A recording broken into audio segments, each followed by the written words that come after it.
Welcome to the Mind of Business Success podcast. I'm your host, Alicia Cramer. Our guest today is Brett of Elite Advisors or Entrepreneurs. Well, you advise entrepreneurs. So now I just gave you a new tagline. Yeah, well, we're going to go with the lead entrepreneurs. I like that. Elite Entrepreneurs, Yep. because you are helping elite entrepreneurs to grow their business, scale, take it to that next level. We're going to get into some of the mindset stuff behind that. I want to welcome you to the show, Brett. Thank you, Alicia. I'm so excited to be here. Looking forward to our conversation.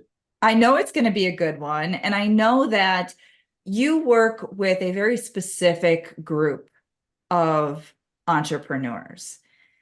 Now, before I even go there, I remember many years ago, one of my early marketing mentors was Dan Kennedy, and he would explain his definition of entrepreneur versus business owner. And to this very day, there's so much discrepancy between those terms. Everybody has their own definition. For a lot of people, entrepreneur is just, I think you used the word scrappy before we hit recording. It's like kind of messy, kind of sloppy, just, trying to figure it all out, maybe a little disorganized even. But his definition, I loved it. It resonated so deeply with me. A business owner, they have one business and that's their thing. That's what they do. But an entrepreneur is more of a visionary, right? They're looking at, okay, well, what else can I do to make money? So it's not just this one storefront, right? It's like, how can I turn this into another revenue stream? How can I build this other business off of that? And it's a little bit different way of looking at it. Now, you have your definition of what entrepreneur is and who it is that you serve. So I want to hand the mic over to you, and I want to talk about what you guys do in your business and what your definition of an elite entrepreneur is. Well, first of all, no pressure, right? Putting me up against Dan Kennedy, that's kind of rough. But anyway, I would say entrepreneurship or entrepreneurs, the difference for them or in them is this need or this desire to go pursue something, to create something. It's much more, and you use the word visionary, it's much more creation oriented, I would say, than a business owner who might be a little bit more maintenance or optimizing oriented, right? Like there are a lot of business owners who they may have started out with a little bit of entrepreneurial fire, but then because of some of the challenges that we might talk about on this podcast episode, they sort of get burned out or that fire gets snuffed out and they become business owners who just kind of live with what is.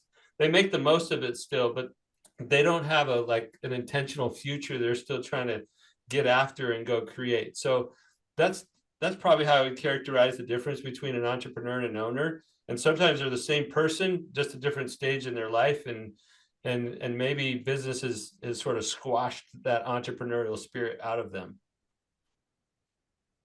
So let's pretend for a moment that anyone listening has not been squashed.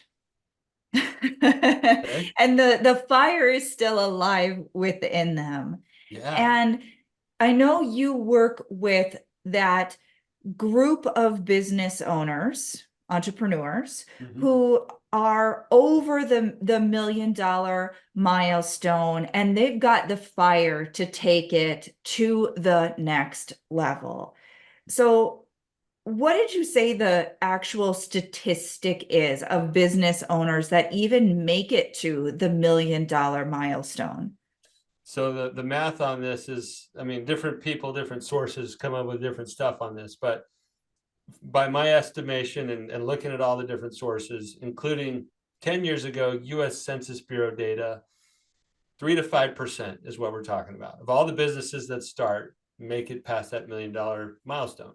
Now, the last 2 or 3 years with inflation and things like that, maybe $1 million today isn't the same as $1 million 5 years ago. But let's just say that that's still roughly true. Out of 100 entrepreneurs that get their start, 5% of them making it to that $1 million mark, or maintaining that, getting there and staying there. It's just, it's a relatively small few, right? And that's why we call them elite, not because they're better than other people. They're just in elite air. Like there's just not that many of them, relatively speaking, and they have a hard time figuring out where to go to get more help to keep going from there. So we oftentimes talk on this particular podcast about the various different mindset challenges that business owners are bumping up against. And certainly there's a lot of mindset stuff that keeps people at those lower levels financially in their business. I mean, I can't tell you how many different money mindset related challenges I've personally encountered with clients in my almost 2 decades of working in the mindset space as a hypnotherapist. And certainly there are all of these self-worth issues and confidence issues and all this stuff, right? Yeah. And it's not that that stuff goes away automatically when you hit $1 million, or if you even sustain a multi-million-dollar business. But I would like to talk for a moment with you about some of the mindset challenges that are more specific to your clients, those entrepreneurs who are perhaps stuck where they're only making $1 million or $2 million in revenue in their business, and they want to grow, they want to scale, but they feel stuck. So what's going on there? Yeah, what's going on, and this won't be new to you, Alicia, as you've been helping people like this, but for the audience here, where they get stuck first is that they never quite made the I don't know, I think of Siamese twins sometimes. They never did the separation of lives between the business and themselves. So they're completely wrapped up. Their identity is completely wrapped up in the business. The business is the business owner. The business owner is the business. Like they're so connected. And so the mindset piece there is, this business not only deserves to have life separate from me, but can actually exist broken apart from me, right? Like that's so hard for a business owner to envision, because from the beginning, they figured out everything, and built every inch of this thing. And then all of a sudden, in order to scale, they're going to have to start relinquishing control of things to other people. And there's so much ego and identity wrapped up in the thing that currently exists, that it's hard to like break free from that. And then, we can get to the fears associated with relinquishing control to others. But there's a couple things going on there between, like, my identity is wrapped up in this thing, my the trust that I built with that client or with those customers. Like, if I'm not personally involved, that could erode or be broken altogether. And so there's a lot of fear and anxiety about that separation that is hard for a lot of business owners. There is that saying that our business is our baby. Yeah. And it makes sense when you think about it, especially in the beginning stages. Most business owners, most entrepreneurs, they're putting everything, like every extra dollar, sometimes dollars they don't even have, hours that they could be spending with their loved ones. Yeah. They're missing out on life. They're taking some pretty hard hits, and they just keep picking themselves up and dusting themselves off and sort of getting back in the ring. And when you have some breakthroughs, when you have some wins, when you've achieved some stability, after going through all of that, anything that feels like it might be a threat to that, it starts to set off like all these warning bells, in the deeper levels of our being. So then how are you helping your clients to see the bigger picture and start to unravel some of those old control issues and address and work through some of those fears? Well, the way we do it is that we invite them to co-create that desired future with their team. So in other words, let's enroll others to an extent that now I can actually trust that somebody else cares, maybe not entirely as much as I do, but they care enough that I can see they're not going to let that ball drop, that they're actually running towards this co-created future in a way that I didn't even know was possible at first, because I never invited anybody else into that part of my world.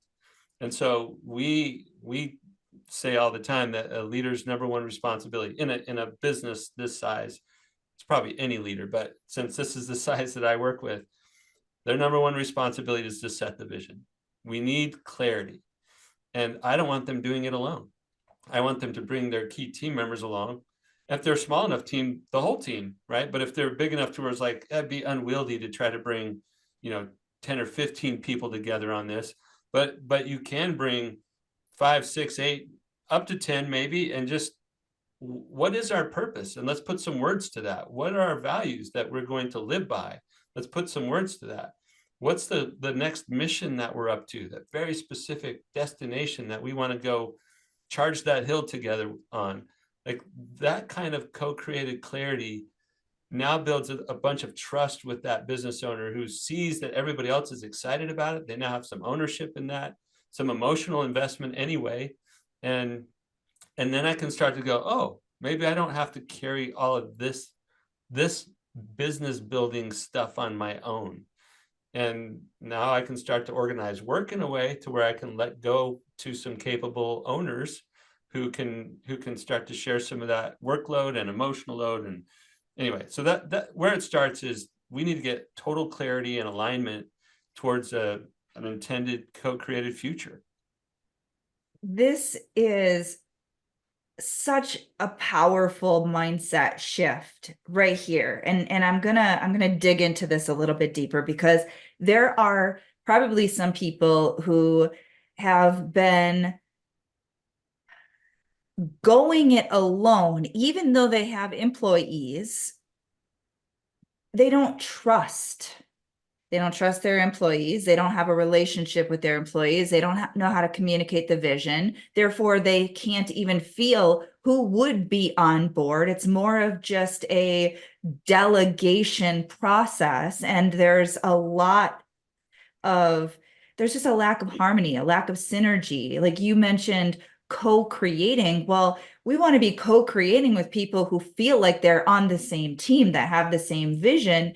For those listening who perhaps haven't stepped into that type of mindset shift, what guidance would you give? Maybe they're at the million+ mark, or maybe they're getting damn close and they recognize, I have to start to build these types of relationships in my business if I want to grow. What do you have to say to someone who is in that place right now? Well, here's another little accompanying mindset piece, or maybe we call it a scaling principle. Your business cannot outgrow you as the leader. So you will get capped if you're holding everything, meaning you're trying to keep your arms wrapped around the whole business and how it all works and make sure nothing falls. Then you, by definition, you've capped the growth of your business at whatever you can keep your arms around, right? And so the mindset here is, if I don't learn how to grow to a new level of leading others and bringing them along, then we're capped at whatever I can personally oversee and or get involved with myself, right? So that's where it starts. It starts with inviting other people in and recognizing I have to add value in a new way as a leader. I can't just be learning and doing, which is what I did largely from 0 to 1 million. I learned how to sell and I sold, and I learned how to market or generate leads, and then I did that, and I learned how to fulfill on a growing number of customers, product or service, whatever it was. Like, I learned and did all of these things, Now we got to learn how to lead. And that transition is where most of these business owners are getting stuck. And, nobody wants to hear, well, you got to become a better leader. They're like, I just want to grow my business. And they start thinking like more people, more headaches, or more employees, more headaches. And you use that employee word, and it's not a derogatory term, but if they just made a shift from employees, which might feel a little bit or sound a little bit of transactional, to like team members or my people, that might, just that little change right there could start to help them see their team in a new way. So it's not just, I have some minions who will do some tasks for me for a paycheck, but at what point do I have some people who are like excited about what we're building together and starting to carry the load in a way that's noticeable to me? And I go, whoa, I didn't realize that somebody else could take some of that weight from off my shoulders. And I start to feel lighter, and I can actually spend time doing something else. So there's some real benefits. And a lot of this conversation is a little intangible, right? It's a little, can be ambiguous or fuzzy, but there's some real concrete benefits from learning how to start setting a vision, organizing work, really enrolling a group of people in a way that takes it from trying to make sure all the little tasks get done in a way that I expect them to, enrolling people to take ownership for things that I don't have to think about. And we can, I can think about new things that will help us progress. So I got a really wordy there, Alicia, but that's the way that I think about it. I think it's great. And let's make it more tangible for people. So let's talk about this in a very pragmatic way. When people come into your world and you're working with them and you're helping them create some of these shifts, both internally as well as externally in their business, what is possible? So what are you seeing in terms of real growth for your clients? Yeah, thank you. So it is not uncommon for somebody to come into our program. We teach a scaling method, and we walk them through the vision setting things that we've kind of talked about, and we give them some other tools, and there's coaching and community kind of stuff to support them. But it's not uncommon for those who truly engage and do the work to double or triple in their revenue in 18 to 24 months. Like that's something we've seen enough for me to say that with confidence. Now, the big asterisk is, just like if I were a personal trainer and you were trying to achieve some personal fitness goals, there's no amount of me telling you what to do that gets you the result, right? Like you have to engage fully in the work. You have to do the things that work in order to get the results. But for those who commit to do that and they follow through on that, they are going to see a lift in their business, provided there's a market out there for what they do, right? That there's actually a customer base, they were willing to pay what they want to pay, they want to get what they want to charge. But yeah, if they do the work, it works, and it works all the time. I always say, you don't get the results just for swiping the credit card. Yeah. Wouldn't that be nice though? Wouldn't that be nice? Yeah, exactly. Just, I'll take that, right? Swipe it and it's like the treadmill that just sits there collecting dust or clothes or whatever, Yeah.